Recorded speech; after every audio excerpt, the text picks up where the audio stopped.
This program was made possible by contributions to WQPT PBS and viewers like you. Thank you.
Yeah, our Amana Church, Amana Church Society today, has its origins in what scholars refer to as radical German Pietism.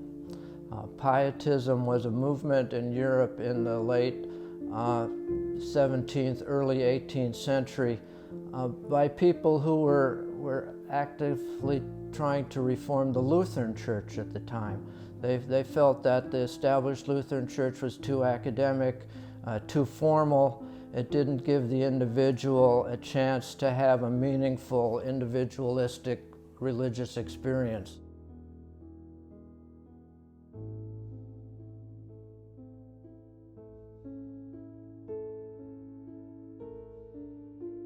Well, I would say that when it comes to the way the Amana Church was started in Germany, it was a group of people, mostly Lutherans, a few Catholics, who wanted more. And it was during the time that Philip Jakob Spener wrote his book, Pious Desires, people looking for a more intimate relationship with God, wanting some reform within the existing Lutheran Church. But the group that we belong to, the radical Pietists, believed that the institution of church was broken, so they wanted to withdraw from it and sort of do their own thing. And so to be a member of the early Inspirationist church, not only believing in the belief of inspiration, but also believing in separating from the existing Lutheran church, that would have been a big step for them. You had to really be convinced to do that in Germany, where you had to profess a confession. Are you Catholic or are you Lutheran? Because there really wasn't another box to check, unlike we have here in America, where you can be a member of anything or nothing at the same time.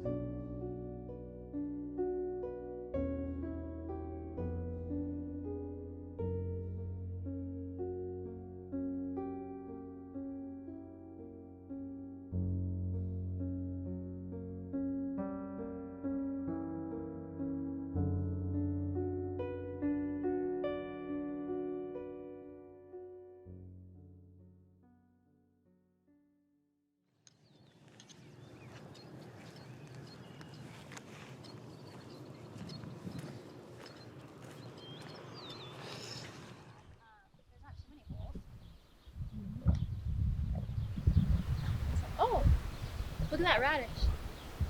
You see that radish? Yeah. Yes. Well, I have to get them. But how can you pick them when it's Well, yeah, it's not too wet. And that looks good. Yeah, The lettuce looks good. The lettuce looks good. This part doesn't look so bad, but the back and the front end looks a little worse.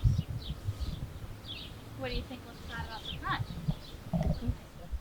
Well, they're too moist now, but they'll get, once they dry out a little, they'll get there. These guys look pretty good.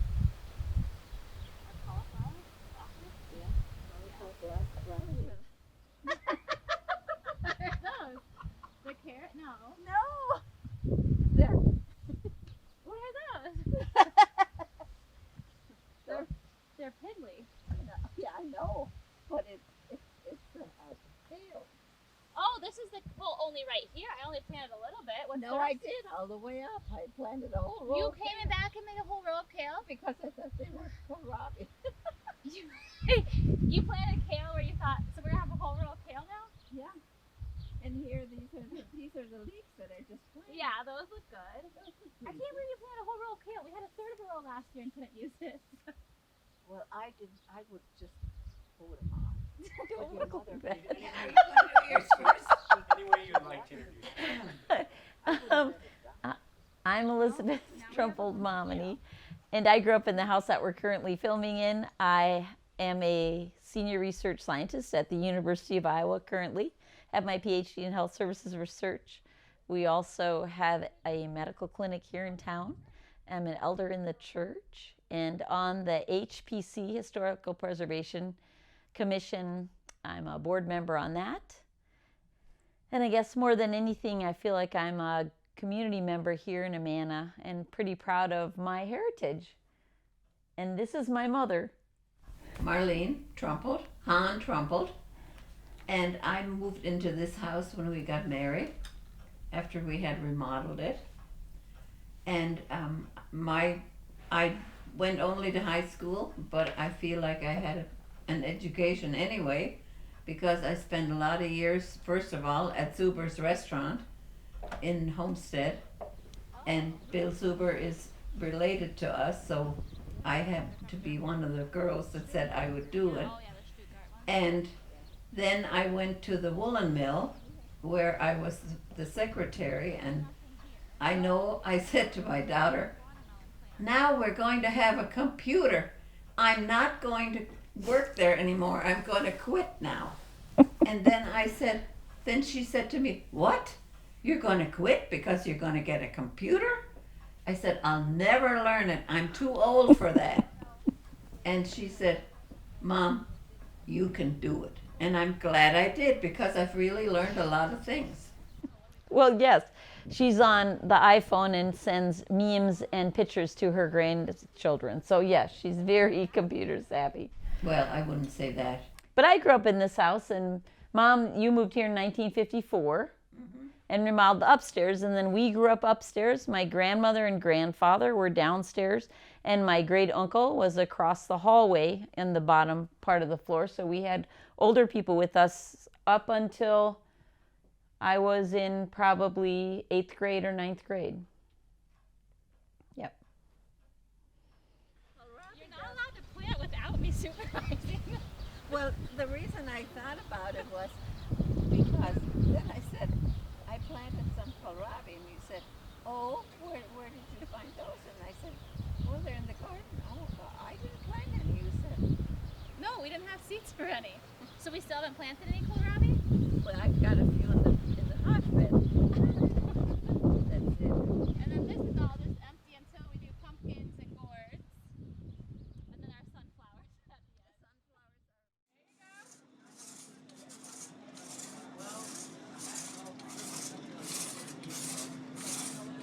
Nice, there you go. Halfway, you got it. Oh, there you go. Nice to meet you. You got it, you got it. Thank you. Perfect. I'm Peter Hanley. I'm an elder of the Amana Church Society, and I've been a community historian for many, many years and written a couple articles and a few books and things like that. I live in the village of Homestead, and I am a descendant of people who were here during the communal era.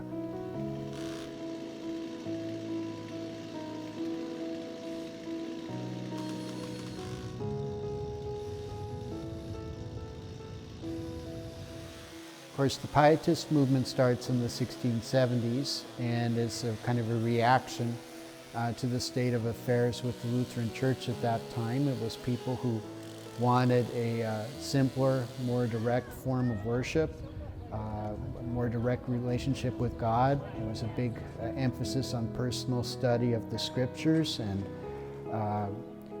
just a simpler household type of worship.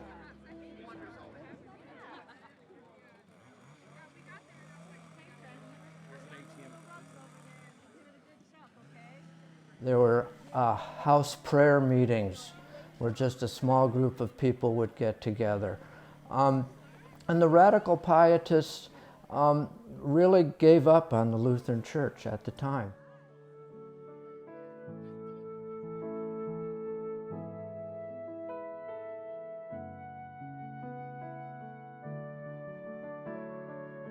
And what really spurred the inspirationists in the beginning began in France in the late 1680s, where there was a Protestant revolt led by a group of revolutionaries known as the French Prophets. These individuals led a revolt, and it was unsuccessful. Louis XIV was able to defeat them.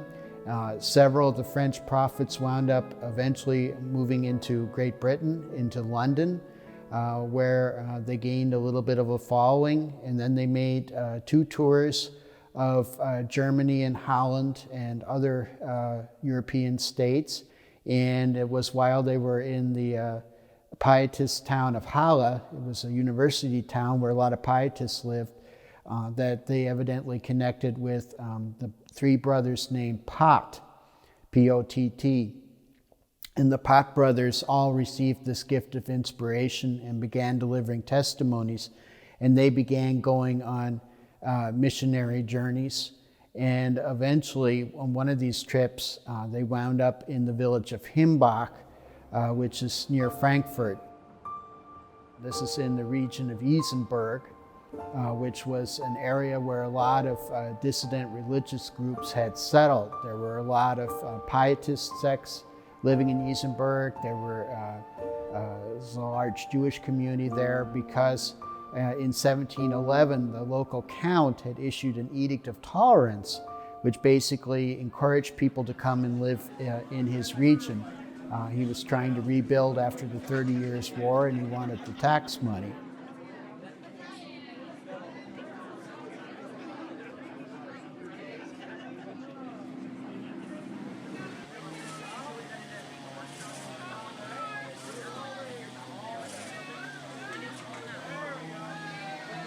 I believe that the church at that time was very much a conversion church, where you said, hey, I want to make this change. I want to get more personal. I want to withdraw from society a little bit. And so living in the Ronneberg area, northeast of Frankfurt, Germany, that was an area where these people could do this because there was an edict of tolerance that was given at that time, where people could come from other areas and live there, and they basically, if they paid their taxes, they were okay. They left them alone from a religious standpoint.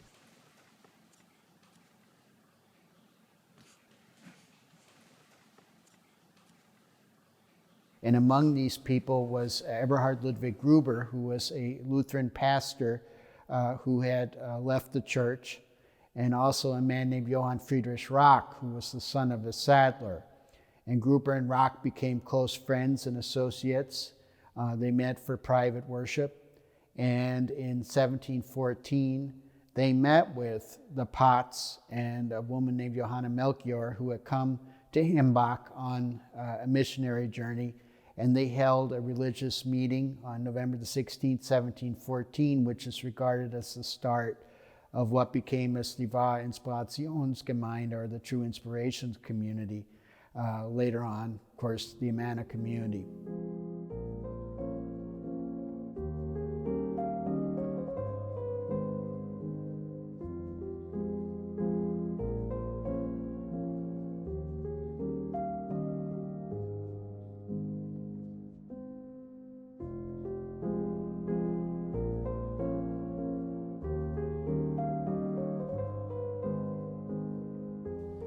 One of the things that I think was a clear remnant of communal Amana is that we were raised with the understanding that everybody had to help everybody else and they had to do for their community. So we always have felt that we were a community that worked together. My mom and dad and my grandmother and grandfather. My grandfather was in the church as an elder. My mom is a singer in the church. So in our church, because we don't sing with an organ or a piano or any kind of instrumentation, someone has to force sing. They need to sing a note ahead of everyone else to get the notes started correctly.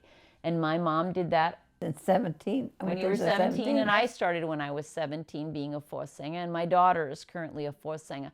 That's a passed down cultural thing that matters to us. Yeah. And that idea that you are part of that community and you have to be working within it is something that our family has always strongly endorsed. And so I'm on the Historic Preservation Commission. My mom was a charter member of the Amana Heritage Society. She's an active member in the church, was always active in many different committees. We just believe that you're not here for you alone. You're here for a whole group of people.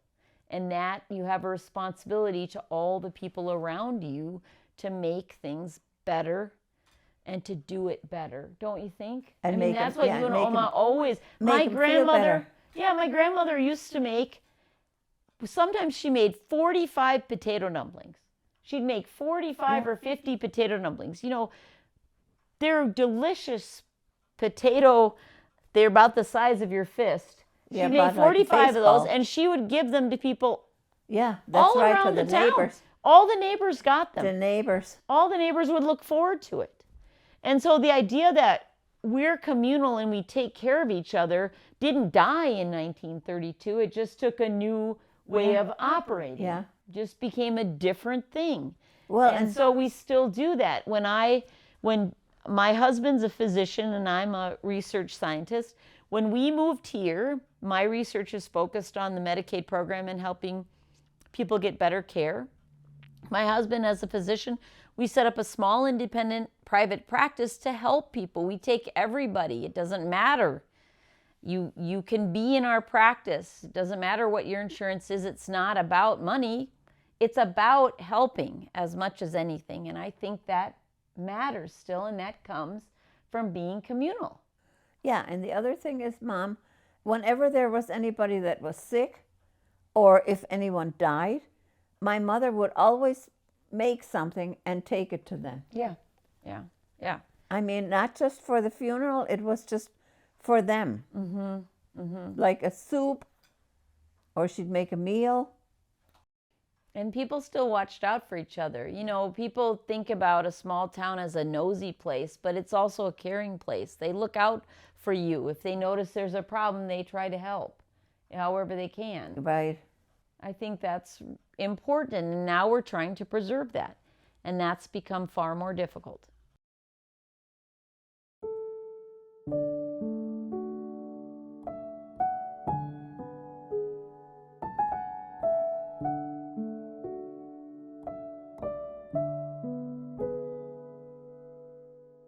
We have a lot of historical homes here that need to be refurbished, and we're trying to make sure people do that. It's very expensive. It's hard to find the money to do it for everybody. It's been a struggle because people inherit their homes, but they may not inherit the money to keep them.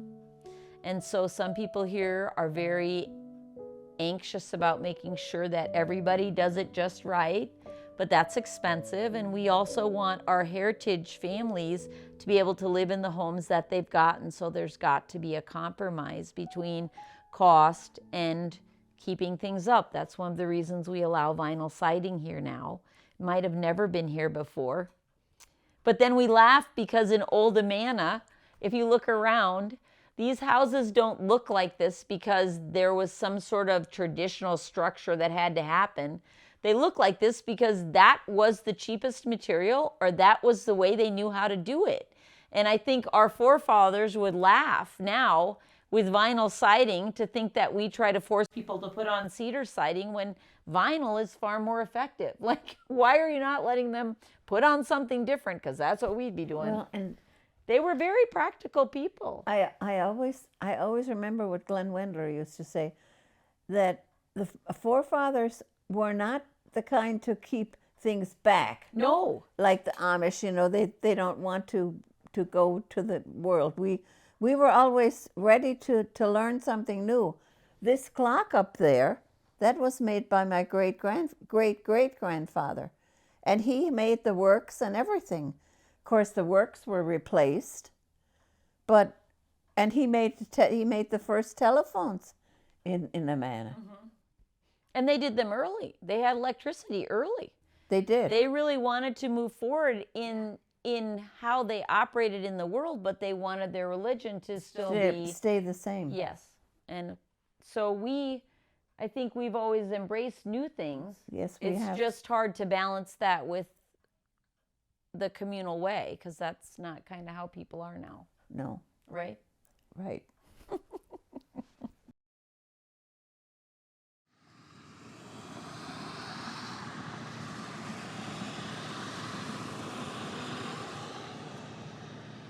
The inspirationists, not surprisingly, their key point of belief was that God could still speak to individuals today, just as he had to the prophets of the Old Testament. And they believed that certain individuals could be inspired to speak God's words. And there were several of these in our church in the early days. In the early days, as many as 14 people were considered to be these inspired instruments. The German word was Werkzeug, which literally translates to be a tool or an instrument, that they were a passive instrument that God was using to speak through them. These inspired individuals would testify the Lord's words, and most of those messages would be messages of repentance or messages of piety, that an individual or groups of individuals, or even some were directed towards cities and states, that people should become more concerned with living out their beliefs, that they shouldn't have academic theological notions, but should live their faith. That whole notion of living your faith and living your belief is what Pietism really was about, I think. Werkzeug were identified through a process. There is written down in one of the old books a method to determine if somebody is truly an inspired instrument or a Werkzeug. There's a whole series of things that the elders in the congregation would check with this person. There were some people, it's probably not a surprise, there were some people who claimed to be Werkzeug or claimed to be inspired, and they really weren't. Maybe some attention seekers, I don't know. But once someone is identified as a Werkzeug, then their words become that much more important. I understand, of course, this is many years ago, hundreds of years ago at this point, that sometimes they would have a physical manifestation that the Holy Spirit was coming into them, some sort of a shaking or other manifestation. And when that was noted, the scribes would be ready to begin to record the words that this person was saying.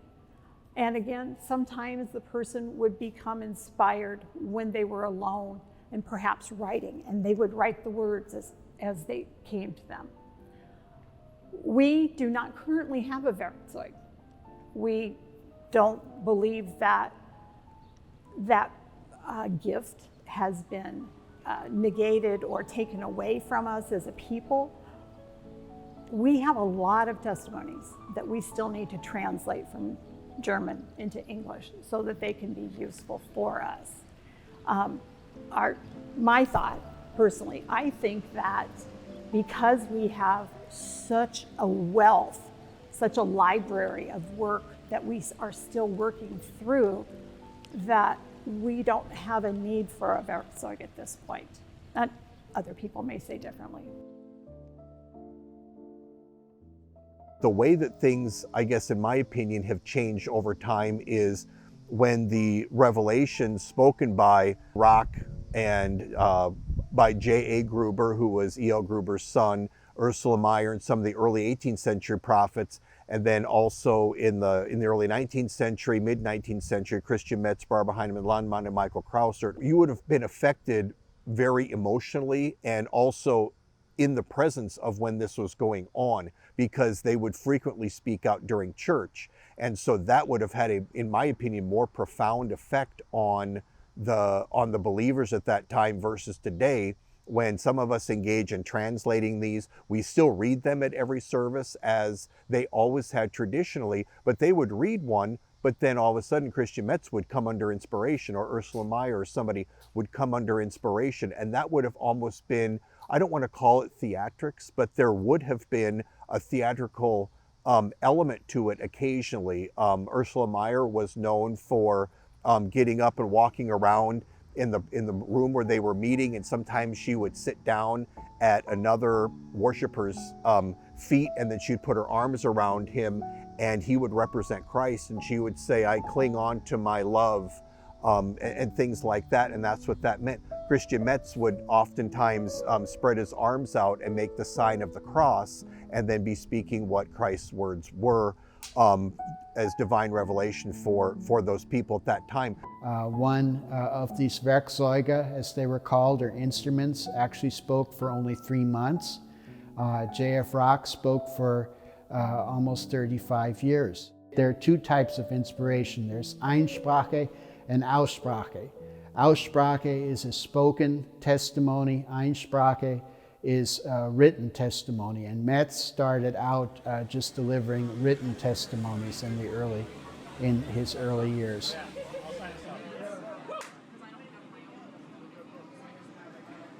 So the Amana people, about 25 years ago, we came up with the idea that we would take students from junior high, 7th grade, 8th grade students, over to a free lunch program in Iowa City where they feed the homeless people and people with reduced food. And we would take 10 to 12 junior high kids, and they would get that experience. In the pandemic, then we couldn't do that anymore, so we went with adults, and we still now take a group of adults, and it has become very much like what I imagine working in the kitchens was. We all come and we laugh and we enjoy it, and no matter what goes wrong, it's the serving others together that is just, there's something in it that I think people are missing. Giving together is even better than giving each individually. Don't you think? It's just heart to heart and then heart to heart. We love to be cooking together. I think that's a really old Amana thing too. Like even my good friends here in Amana, Christy, a good friend of mine, when we're together and cooking, there's just something special about it. It goes back to the old kitchens.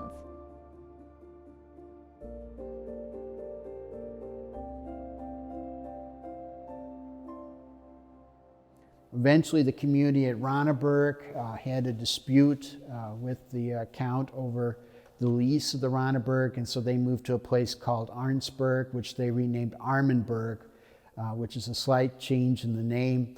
Armenberg means hostel of the poor, and this is the community that Metz lived in. And essentially, the roots of communal living are started at this time. There are about 300 to 400 inspirationists living on the estates, but there's still a lot of people living in scattered congregations in different places in Isenburg, in the area known as the Wetterau, and into Prussia.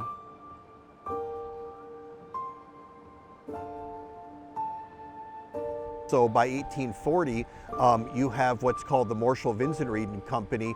They were the new Woolen Mill people, not new, but I mean they had been in the area, they had been active, but they sort of renewed things to keep up the ability for the inspirationists to provide jobs for their members coming from other areas. And so a man named Willem Marshall, who lived right up the street here in Amana, he died in the 1860s. He writes this contract that he wants to provide work for the inspirations coming from other German-speaking lands, and there ends up being a fight then between them and some of the local people there. And when I mean a fight, I mean there's arguments and bad blood between some of the locals and then some of the people coming from these other areas are saying, why don't we get to have these jobs when they, they only want these foreigners doing them? And instead they're providing about 300 jobs for these displaced inspirationists, so to speak. So eventually, once they decide they actually are being forced to leave Europe and they come to America, they're able then to organize themselves according to the way that they want to organize. The folks that were in charge of the church at that time, and also the ones that had the money, they were kind of some of the same people.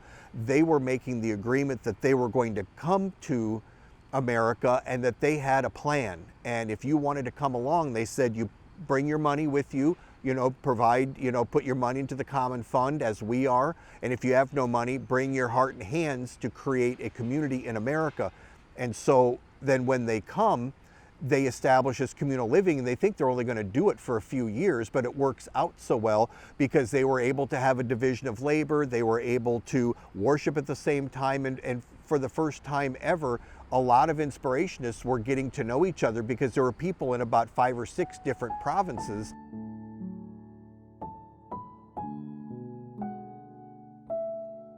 In 1842, facing some increased pressures, Metz delivered a testimony that indicated that the community should migrate to the United States, or at least explore that possibility.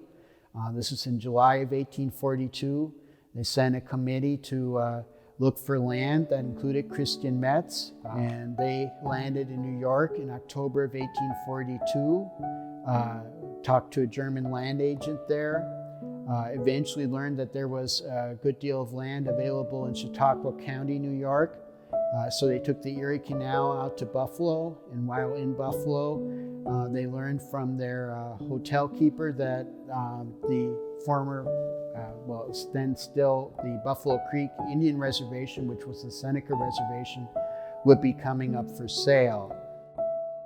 And ultimately made an offer and purchased 5,000 acres at about $10 an acre on what was Seneca land. There was a lot of dispute about that property. The land company they bought it from did not have a clear title to the land yet.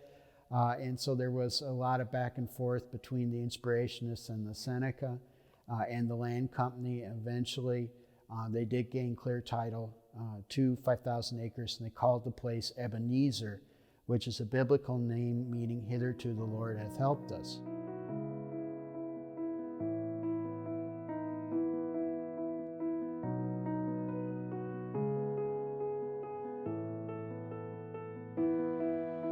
First inspirationists started coming from Germany in the spring of 1843, when they actually really didn't have title to the land, but they occupied the property on May the 2nd of 1843, which is kind of ironic because that's almost exactly 89 years to the day from the date of the Great Change. So we were communal for about 89 years total. They originally had planned to have a temporary communal arrangement where the land would be held in common, and everybody would contribute their money to a common fund so that they would be able to pay for everybody to come across the Atlantic and to purchase the land. And the original idea was that after a preliminary period, the property would be divided and everybody would get their assets back. By 1846, for a number of reasons, Metz determined that this communal system should be made permanent.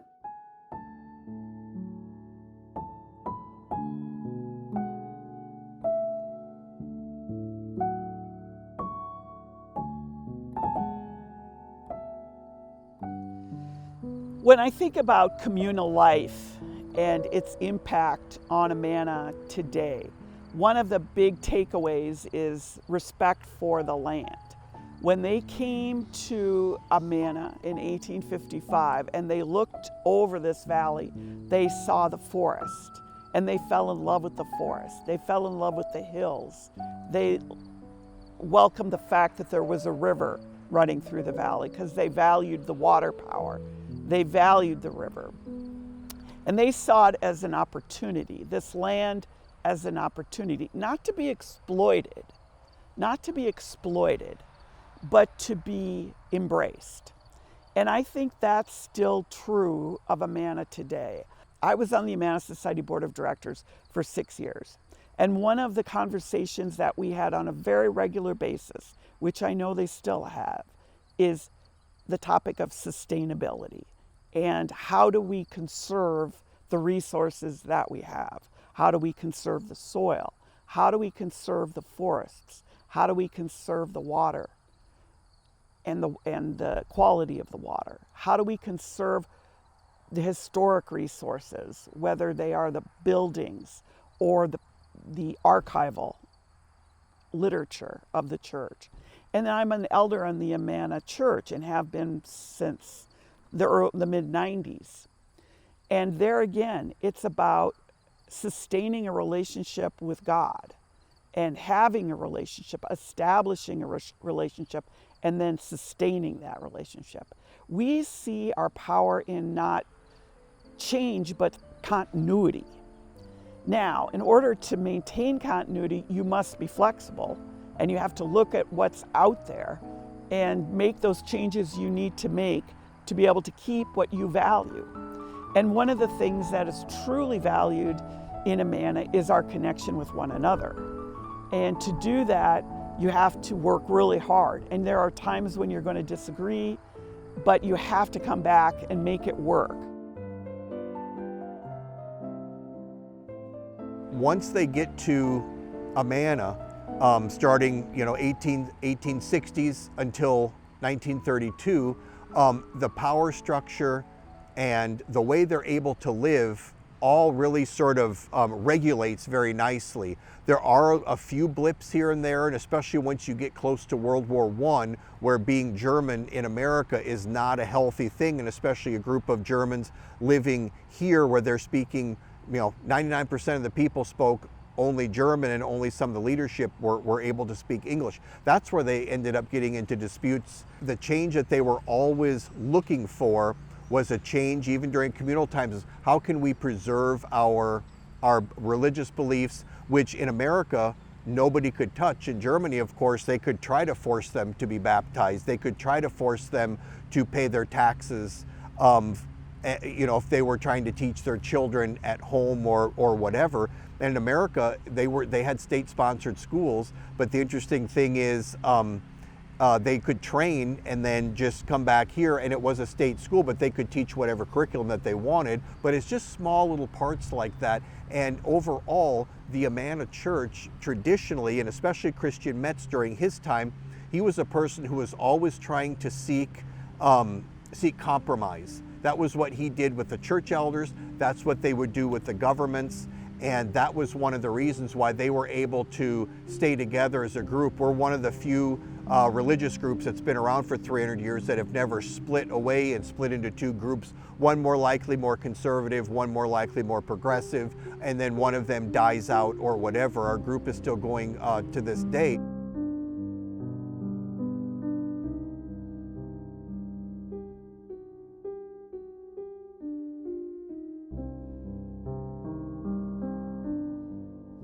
Okay, what I think is amazing about our archive collection here is that so much of this material has been brought from Germany. And here it is in the middle of Iowa, and it has its origins in Germany 300 years ago. When you think about how they had to move from Germany to the United States and then from New York here to Iowa, they felt it important enough to bring this material with them. That they they had limited space on the ship, they had limited space on the trains to come over here, but they felt it important to use some of that space, to use some of the resources to bring their history with them, to bring their history along. And I think we're so fortunate in our church today to have all this history here and to have a building that's dedicated to housing that history. Just some examples here, what we've been going through. This is a manuscript copy of one of those inspired testimonies by Johann Friedrich Rock that was delivered in 1727. And what they would do is they'd make copies of these testimonies in booklets like this and distribute them to different communities throughout Germany. This one is marked that it should go to the community in Hanau in Germany. And this, just looking at this is a well-traveled letter. This is a letter written by Johann Adam Gruber in Germantown, Pennsylvania in 1745. And he sent it back to his friends and the community members in the Ronneburg, Germany. And they kept it and brought it back here to the United States. So this letter has gone from Pennsylvania to Germany to New York, and now here it sits in the middle of Iowa. I think that's kind of cool. I mentioned poetry as being so important. What we've sorted through here, here's a stack of original poems written by community members. This was written by a man named Jonas Wickmark in Lieblos, Germany on the 11th September 1779. This is the original, and he's even signed it. So it's just amazing stuff. I just love to come in here, and you pick up any box and look in it, and you're going to find treasures. And we have a lot of treasures in our archive, and it's just a fun place to hang out, I think. And I'm going to pull out my husband's best joke about the land for that. Our villages, High Amana, West Amana, South Amana, Amana, Middle Amana, East Amana, we're not very terribly creative. And it was the same when we were in Buffalo. The villages there were named according to where they were. And his joke is that when the scouts came out to look at this land, they came up on the top of the hill that comes from Homestead down into Amana. They were in Iowa Township in Iowa County on the Iowa River and decided that this is where their people needed to be. It's a terrible joke, but. Today, I think one of the most beautiful aspects is we still value our forest. We have the largest privately owned forest in Iowa. And the size of this forest, if you were to look at a footprint of Amana 2 generations, 3 generations ago, and Amana today, if you were to send a drone up and look at the forest from the sky, the size is the same. We have not encroached on the forest because we value them. After the Great Change, it became very important to provide employment for people. And they had several industries that were in place that they built upon. Most importantly, the farm. Secondly, the Amana Woolen Mill. And thirdly, a new business called the Amana Refrigeration. The Amana Refrigeration was founded by George Forstner of High Amana and his friends and relatives. And it had an opportunity to grow, and it came at a good time in American society when kitchen appliances and the need for kitchen appliances just exploded through the 40s, 50s, and 60s.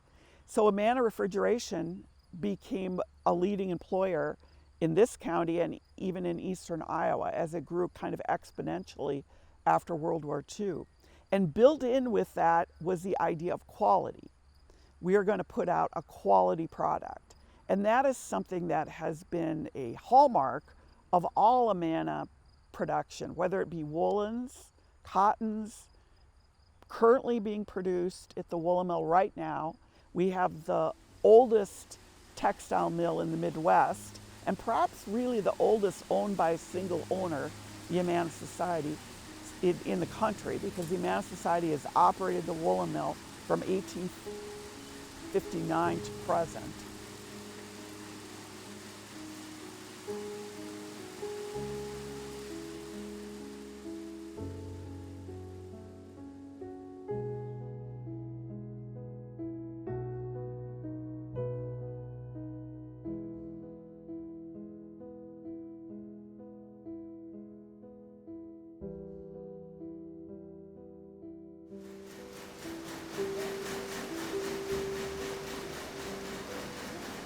These are the blankets after they've come off the loom. They've been cut into blankets and they're ready to be sewed and the label put on. We're in the historic Amana Woolen Mill. This woolen mill was built in 1855. At one time, we raised sheep right here on the farm. We sheared the wool off of the sheep, we washed it, dried it, dyed it, and spun it into yarn. After it was spun into yarn, it then went through the warping and the weaving process. Today, we no longer raise sheep on the farm. We buy our yarn already manufactured. Because of that, we can weave whatever fiber we choose. Today, we're using cotton. Cotton's very popular. It's a natural fiber. It's easy to take care of. So our yarn comes on these cones that are about 2 to 3 pounds. The machine that I'm standing in front of is the creel. The creel holds 240 cones of yarn. That's what places the pattern on the blanket before it goes onto the loom. When the woolen mill was built and we started weaving again, we sold woolen fabric to clothing manufacturers in New York City. We had salesmen that would go to New York and sell our woolen fabric. We had an Army contract with the Army where we made Army blankets.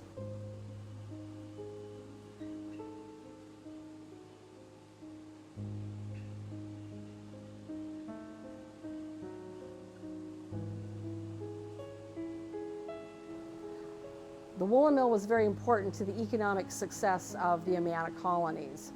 As time went on, wool was not as important a fiber to the community and to the American economy. So we found new ways to use the woolen mill by weaving cotton, by weaving Eco 2, which is a recycled cotton. We found new ways to share our heritage and to educate the public on what we do here. I feel like this is a very important craft, art to keep alive. It's something that our ancestors kept alive for us. It's something that we can keep alive for the next generation.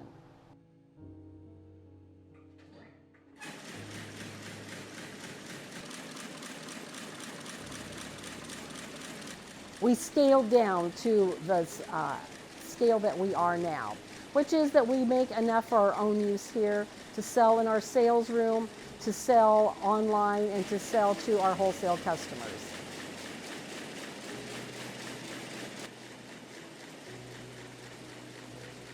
Weaving takes two different processes. It takes the warp, which is the lengthwise threads on the blanket, and it takes the weave, which is the widthwise threads on the blanket. So this machine, the warping creel, is putting the lengthwise threads on the blanket. The loom puts the widthwise threads on the blanket. We make 30 blankets at a time. And so for our weaver to set up the creel, it takes about 8 hours. She has a computerized program that tells her what order to set the cones up so that it puts the proper design on the blanket. That will take her probably 8 hours. Then once it's taken off of the creel, it goes onto the loom beam, then it's put into the loom. It would probably take him almost a day to put a loom beam into the loom. Once the machine starts weaving the blanket, it can weave a blanket in 3 minutes. It goes very fast. It has a shuttle. You can't see the shuttle because it's moving so fast. Then it's taken off of the loom. It's cut into blankets. Then it goes to the sewing machine. The sewing process takes time also. That's probably the most labor intensive, is actually sewing the blanket at the end. So we do about 6,000 blankets a year.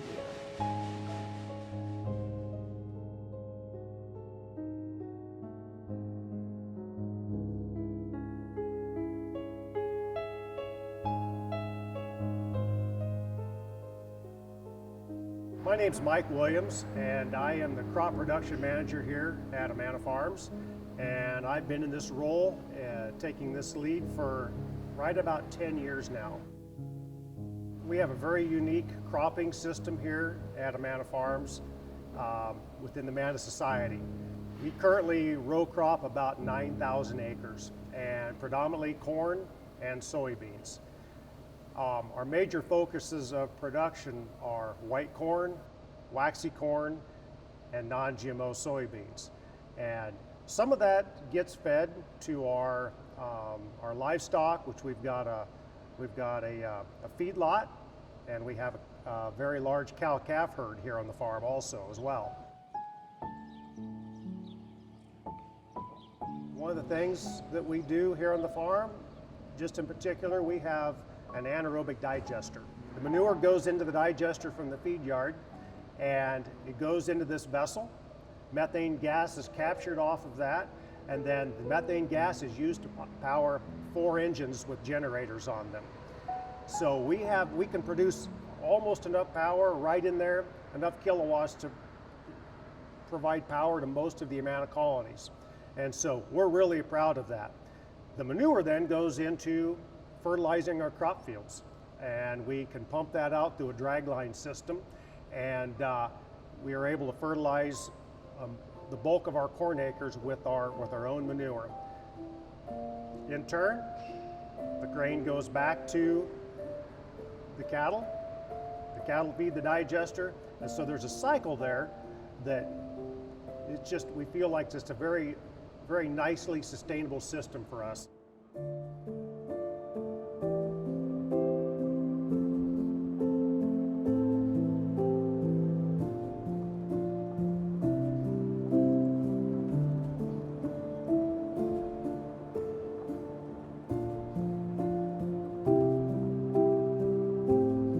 So in the 30s, with the expansion of automobile traffic, this became kind of a nice convenience stop on the way from point A to point B, and people would come here for a meal.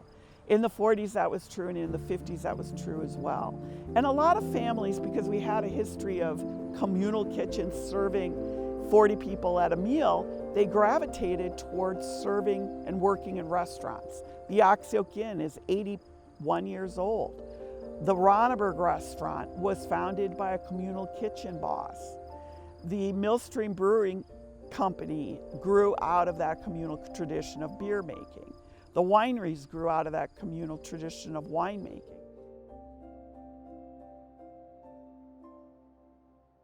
I think one of the things that we kind of overlook is how much we enjoy welcoming people to Amana. We love people coming to visit us and seeing our community. We love sharing our stories. We love sharing our food. We love being hospitable. We love putting on a party.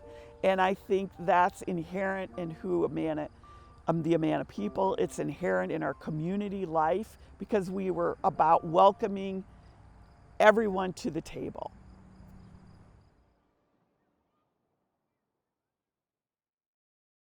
The other thing that makes it important, and what scares me sometimes, is we've focused so much on the physical buildings and not enough on the culture. We're not teaching our young people German. We're not teaching them how to be a community. We're not teaching them the civic responsibility that they used to have here. Amana represents a time when people cared very deeply about each other, and we're able to work side by side. Those kitchens, what they had in those days, I still feel when I go to free lunch like we did today, that you work side by side with someone. Yeah, that's it's just a closeness you can't imagine, a sisterhood beyond anything. Gail? Yes, Mom always said that. She said we had to go early in the morning. Sometimes you felt like you didn't want to get up. You were 14 years old. You got up when it was cold or hot or whatever, and you went to the kitchen, and there were the others, and you just gloated in that. They just get it. They always have fun. She said They worked well together. Mom's kitchen, where they worked, they always had fun. In fact, Mom even learned how to play the guitar, and she thought when she was 90, one of the grandchildren had a guitar, and she said, "Let me have the guitar. I want to try it." Do you remember that? Yes, Were I you there? do. Yes. And she tried. She had forgotten. Yeah. It didn't sound very good.